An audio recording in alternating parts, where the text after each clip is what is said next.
Welcome to Leeds College, Peshawer. My name is Untitled Chapter Afridi and I'm a lecturer of English and Comparative Literature at Leeds College English Department. In today's lecture, I will focus on ETEA MCQS, and in this important lecture, I have selected Medical 2017 paper, and right from that paper, I have selected 4 important MCQs along with the clues. Let me get on MCQs number 9 from Medical 2017 paper. MCQs number 9 reads, I enjoy tennis. We have been given 4 options. Option number A, to play. Option number B, plays. Option C, playing. Option D, to playing. Now we need to find the correct option, and option C agrees. I enjoy playing tennis. The technical question that why option C agrees with this statement. Now this MCQs is based on concept verb gerund agreement. I'm giving clue how we solve the given MCQs. We have the verb gerund agreement, and according to transformational grammar, there are specific verbs in English directly followed by gerunds, including enjoy, admit, anticipate, appreciate, avoid, consider, discuss, keep, mind, resist, suggest, and recommend. If any sentence contains these verbs, will directly be followed by the gerund form. Now this MCQs is totally based on the gerund concept. So the question is that what is a gerund? A gerund is an ing form of a verb used as a noun. Point number 2.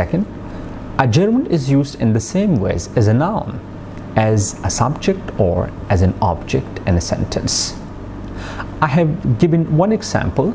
Speaking English is fun. In this sentence, speaking is a gerund used as a noun. MCQs number 19. MCQs number 19 reads, the path paved, so we were able to walk through the path. Now we have 4 options. Option number 1, had been. Option number B, was. Option C, has been. Option D, being. We have been given different forms of the verb, but we need to find the correct option. And right here, answer is option B, was. The path was paved, so we were able to walk through the path. But what is the clue to attempt this MCQs? The clue is that we have the tense sequence agreement and clauses, mean the tense sequence in the man and subordinate clause. Here the sentence contains 2 clauses, including the man clause, also called the principal clause, and the subordinate clause. The subordinate clause is having past simple tense, must agree with the man clause having past tense. And if a sentence contains 2 clauses, and if the subordinate clause is expressed in the past tense, the main or the principal clause must have the same tense.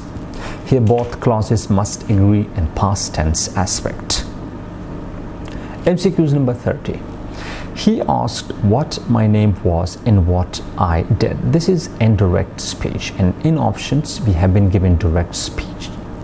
He asked what my name was and what I did, and now let me get on the options. He said to me what my name and what did I do. Option B, he said to me what is your name and what do you do. Option number C, he said to me what my name was and what I do. And option number D, he said to me what his name was and what did he do. Now the answer is option B agrees. He said to me what is your name and what do you do. What is the clue? The clue is that the reported speech is introduced by the information question word WH words. So WH case introducing reported speech. Point number 2, that when reported speech is introduced by WH word, we call it information question word.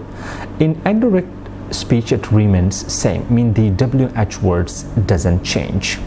Here the tense shift is from the simple present tense to the past simple tense, mean the simple present tense changes into past tense, and tense change in reported speech and indirect speech is called backshift, mean when tense changes in indirect speech is called backshift. MCQs. Choose the antonym for the word abrogate. We have a word abrogate in a sentence and we need to find a words in option which is opposite to this one. Option number 1, transgress. Option number B, signify. Option number C, alleviate. And option number D, ratify.